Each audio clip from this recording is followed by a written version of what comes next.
Hello, happy Friday. Today we're going to talk a little bit about the MSV, the three queuing system. And it looks something like this in case that's something that you haven't seen in a while, the whole meaning, structure, and visual. These are three different ways that when a child is stuck on a word, that they often, things that they use to figure it out. So thinking about the meaning, does it make sense? The structure, does it sound right? And then the visual, does it match?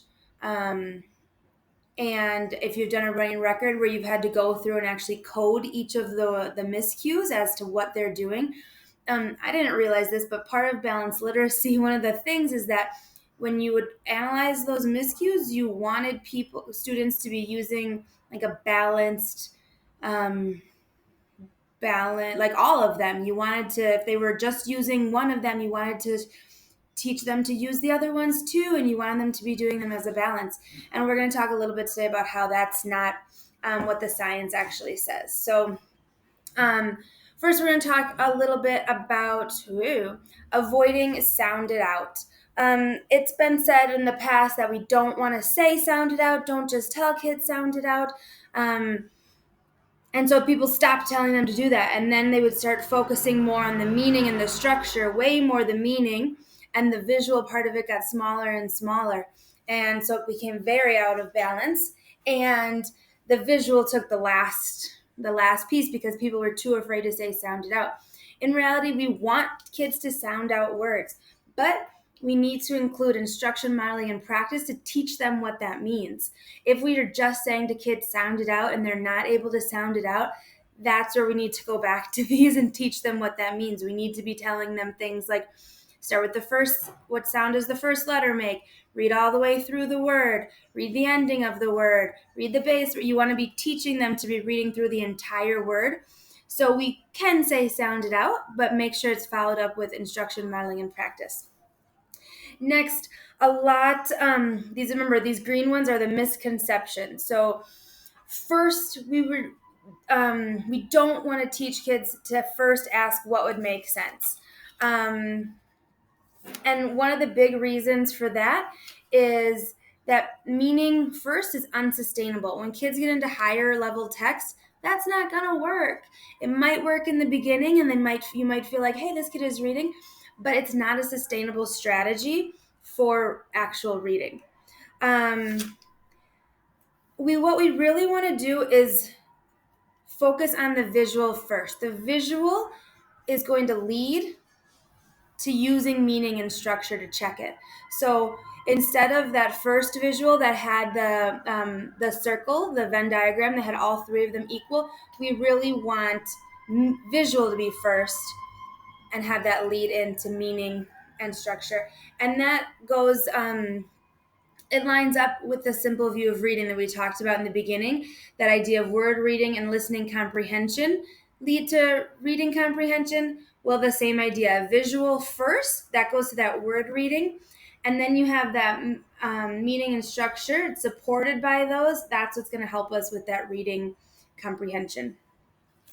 Third, there's been some theories of that you don't actually need to use all the print. Kids can just look at certain letters and they can figure out words. And this has been proven by, you guys could probably read this with only a few letters. Tomorrow is my birthday, I can't wait. And by doing exercises like this, people were trying to prove that, yeah, you don't need to teach kids to look at the whole thing. They can just look at the first word and figure it out, or they can just look at certain parts of it. But really, we need and students need that orthographic knowledge to be able to fill in those gaps. The reason you're able to read that is because you've read so many words and you know patterns and you know how these things work. But without having done all of that previous work, you wouldn't have been able to read those things. So that is also a misunderstanding. Last, teach to decode so students can problem solve in the moment. We've all been there where a student is reading and they're stuck on a word and you just want them to get through that word so they can get through the rest of the sentence so their fluency doesn't break, so they understand what they're reading. But really, every encounter our goal is actually of this decoding is the process of decoding. every time a student encounters a new word, it adds to that store of their store of letter sequences and knowledge, and it helps them be more prepared for future words. So it's not actually getting through that one word so they can read and understand the sentence. It's helping them in the long run in multiple ways. Thinking about that idea of going through all of these different things, the more you get through them and the more you're stronger at each one of these things, the more attention you have available for comprehension. Right, the more they're stuck on decoding, the less attention they have for comprehension. But as they're adding to that store and those words become more familiar, they have more and more attention available for comprehension. Um, so I guess my big takeaways from this one is, I think this one. If we can focus on this one, is the visual being first.